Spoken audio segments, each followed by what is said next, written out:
Bonjour à tous et bienvenue sur Séries et Jeux vidéo. Ce lundi 3 juin a été publiée la première vraie bande-annonce de la troisième partie de la Casa de Papel qui est prévue pour le 19 juillet prochain sur Netflix. Quelques détails ressortent de cette vidéo pour nous aider à comprendre ce qui va se passer très prochainement, mais d'autres passages ont été placés volontairement pour détourner notre attention et attirer notre regard vers des contrefeux. Mais je parlerai de cet énorme détail en fin de vidéo pour ne pas trop spoiler cette troisième saison. On va commencer par faire le point sur la situation et là où se trouvaient nos personnages l'année dernière à l'issue du braquage historique qui avait été mis en place par le professeur. Passons quelques minutes ensemble pour un petit avant-goût de cette saison 3 de la Casa de Papel qui s'annonce assez énergique et qui a l'air de monter d'un cran dans l'ambition de l'équipe. C'est parti, générique.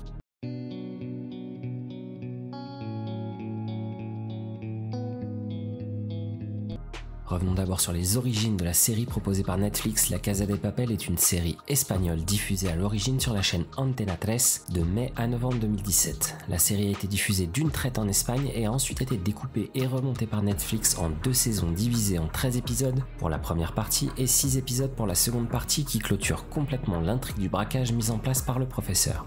Pour exécuter son plan, il recrute les meilleurs malfaiteurs du pays qui n'ont rien à perdre: Tokyo, Nairobi, Rio, Moscou, Berlin, Denver, Helsinki et Oslo. Le but est d'infiltrer la Fabrique nationale de la monnaie et du timbre afin d'imprimer 2,4 milliards d'euros en moins de 11 jours et sans verser une goutte de sang. Comme vous vous en êtes rendu compte, les choses ont été un petit peu plus compliquées et après la mort de certains, l'équipe de choc a quand même réussi à se sortir de ce trou à rats en creusant un tunnel destiné à les éloigner des forces de police après une prise d'assaut épique qui a mis en scène le sacrifice ultime de Berlin. Oui, le sacrifice, parce qu'une rafale de balles de fusil d'assaut, ça ne permet pas un retour surprise en saison 3. Chaque personnage partait de son côté alors que le professeur et Helsinki quittaient la base finale avec un camion rempli de plus d'1 milliard d'euros en monnaie fraîchement fabriquée pour l'occasion. Raquel et le professeur se retrouvaient finalement sur une île perdue des Philippines où ils allaient pouvoir profiter de toute cette richesse accumulée à la manière d'un Robin des Bois. La bande-annonce démarre sur notre équipe qui a réussi à se regrouper sur un navire avec une bannière portugaise après avoir réussi à échapper aux autorités espagnoles. La saison 2 devrait donc débuter peu de temps après la fin des événements qu'on a pu découvrir sur Netflix en avril 2018. Maintenant qu'ils ont atteint les eaux internationales, les braqueurs historiques du professeur ne risquent plus rien de la police ou de qui que ce soit, et ce jusqu'à ce que le bateau accoste dans un quelconque port étranger. Bien sûr, si c'est un port espagnol, la loi espagnole s'applique et il serait immédiatement arrêté. Si c'est un pays avec des accords d'extradition, le problème est le même, mais si c'est n'importe quel autre pays, il ne risque plus rien. Le professeur reprend son cours de criminalistique appliqué ensuite pour expliquer à tous ces nouveaux riches comment ils vont devoir faire pour vivre leur vie sans risquer de se faire prendre pour ce braquage qui a bouleversé les médias du monde entier. Le tableau qui se trouve derrière le professeur dans la scène qui suit est destiné à indiquer à tous les membres de l'équipe des numéros de téléphone avec leurs indicatifs nationaux, très certainement pour demander de l'aide en cas d'urgence. Le 0061 correspond à l'Australie, le 00225 correspond à la Côte d'Ivoire, le 0066 la Thaïlande et le 0057 la Colombie. Tous ces pays disposent d'une frontière maritime, chacun se situe sur un continent différent, à l'exception bien sûr de l'Europe, qui est une zone extrêmement dangereuse pour nos braqueurs de haut niveau.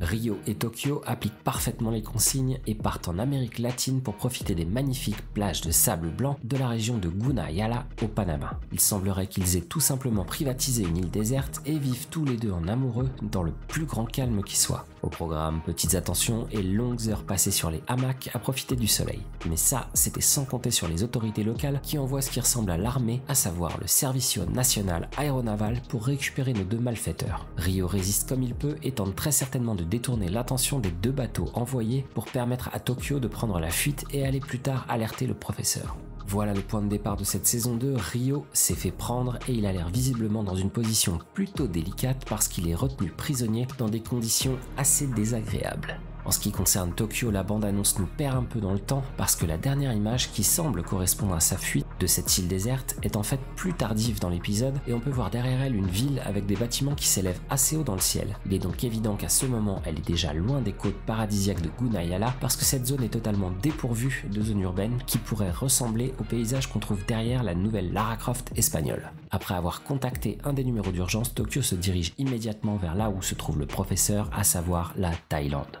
Ils décident tous les deux à ce moment que pour libérer Rio, ils n'ont qu'une seule solution, regrouper la bande une nouvelle fois pour une mission de haute volée.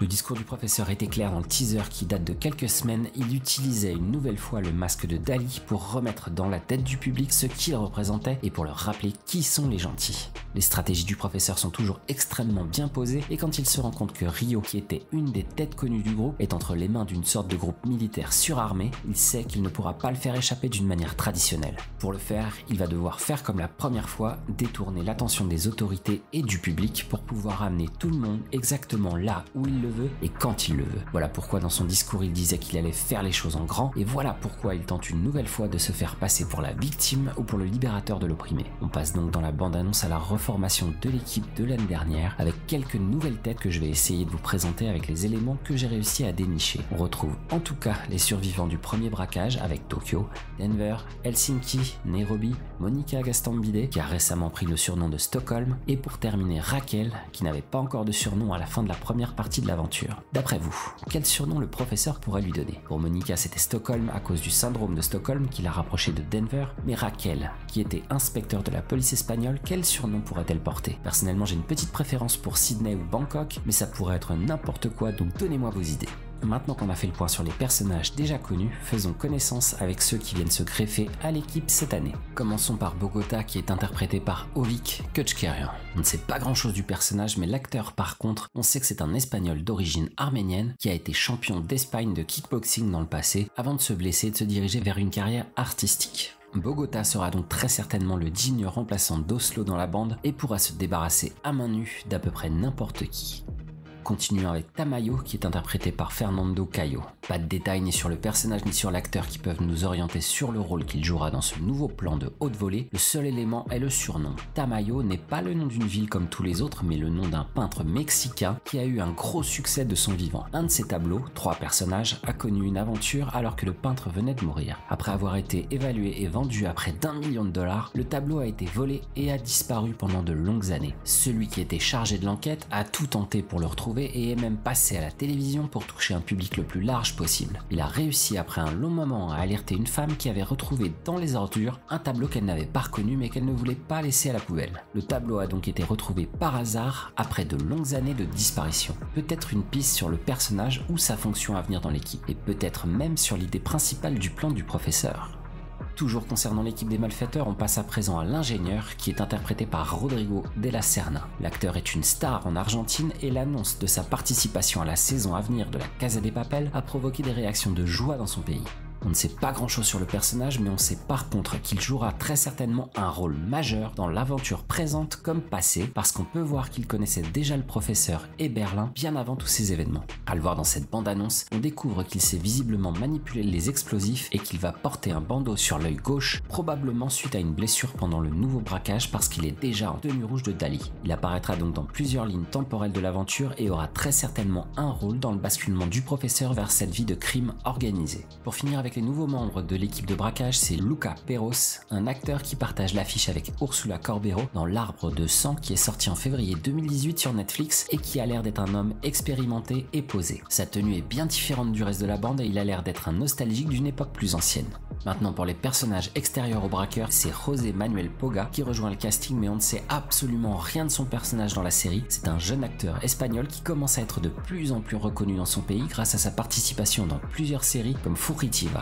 À voir les photos du gang, en tout cas, il n'apparaît jamais, donc il semblerait crédible qu'il fasse partie soit des forces de police espagnoles qui vont tenter de mettre fin au nouveau braquage, soit un des membres de l'armée panaméenne qui retient Rio dans les geôles gardées secrètes. Il pourrait très bien jouer un rôle à la Ramsay Bolton dans Game of Thrones comme tortionnaire du pauvre Rio et serait alors en quelque sorte le boss final que devra affronter notre équipe. Terminons par un des personnages centraux de cette saison. Najwa Nimri incarnera Alicia Sierra, la nouvelle inspectrice qui aura la charge d'arrêter l'équipe du professeur. Elle remplace Raquel qui a été relevée de ses fonctions quand le service de renseignement a découvert qu'elle était en lien direct avec le maître à penser du premier braquage. Elle est apparue il y a quelques jours dans une courte vidéo où elle décrit plus ou moins son personnage. Elle va pousser le professeur dans ses derniers retranchements en déformant l'image de ses Robins des Bois et en les ramenant au simple statut de braqueur terroriste aux yeux du public. Dans les interviews qui ont été accordées, il semblerait que le professeur sera dans une situation inédite parce qu'il ne maîtrisera quasiment plus rien visiblement à cause de l'inspecteur Sierra. Elle est très intelligente, elle est sûre d'elle et elle semble savoir comment s'y prendre pour démonter toute la petite propagande mise en place par notre professeur.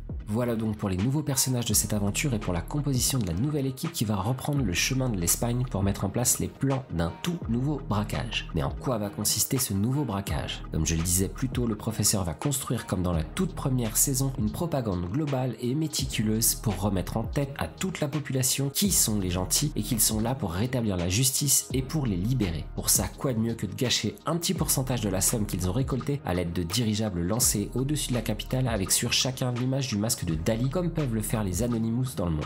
Soit les dirigeables relâcheront des milliers de billets sur les rues de la ville, soit ils exploseront en altitude pour éparpiller les mêmes billets sur la population au sol. Quoi de mieux que de remplir les poches de ses interlocuteurs pour obtenir toute leur attention. Pour la suite, le bâtiment qui est exposé à l'équipe dans l'église au départ semble être à Madrid le ministère de l'équipement qui se trouve dans l'avenue qui mène jusqu'au stade Santiago Bernabéu. Et comme dans la première saison, il ne correspondra pas au bâtiment qui sera attaqué dans le scénario, et il semblerait que les braqueurs tenteront leur chance cette fois-ci dans la grande banque d'Espagne qui se trouve dans le quartier le plus riche de la ville à proximité du gigantesque parc du Retiro. Les uniformes de l'armée espagnole joueront un rôle dans les plans du professeur et ce sera a priori la méthode qui sera utilisée pour pénétrer dans le bâtiment par l'utilisation d'explosifs et d'engins blindés, mais pourquoi pas pour en sortir plus tôt. En tout cas, cette saison sera beaucoup plus teintée d'action et de gunfight, d'émotion, mais aussi de liens forts entre les personnages, avec la naissance du bébé de Monica, la relation entre le professeur et Raquel, ou encore une éventuelle romance qui pourrait impliquer Nairobi avec un des nouveaux membres de l'équipe.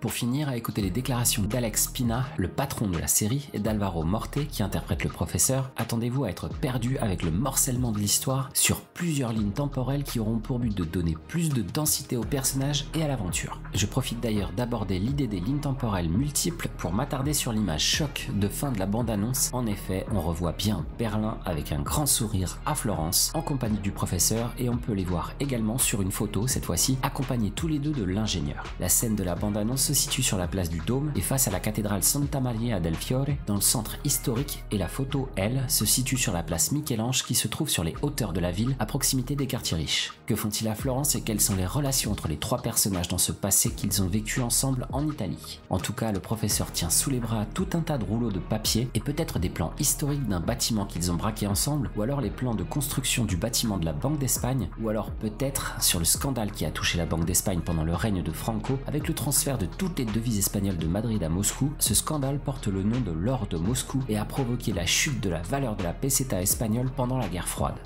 Voilà ce qu'on sait sur cette nouvelle saison et les nouvelles aventures de la Casa de Papel qui sera disponible sur Netflix à partir du 19 juillet prochain. En attendant, espérons que quelques détails seront révélés, mais grâce aux différentes lignes temporelles, l'équipe de production a quelques libertés sur les images qui seront diffusées d'ici la sortie officielle de la série dans le monde. Avec Stranger Things et un peu plus tard The Witcher, la Casa de Papel est pour Netflix ce qu'était Game of Thrones pour HBO cette année. Si vous voulez plus de détails sur l'autre gros morceau, à savoir Stranger Things, j'ai réalisé une vidéo tout aussi complète il y a quelques jours que vous pourrez retrouver juste en haut à droite.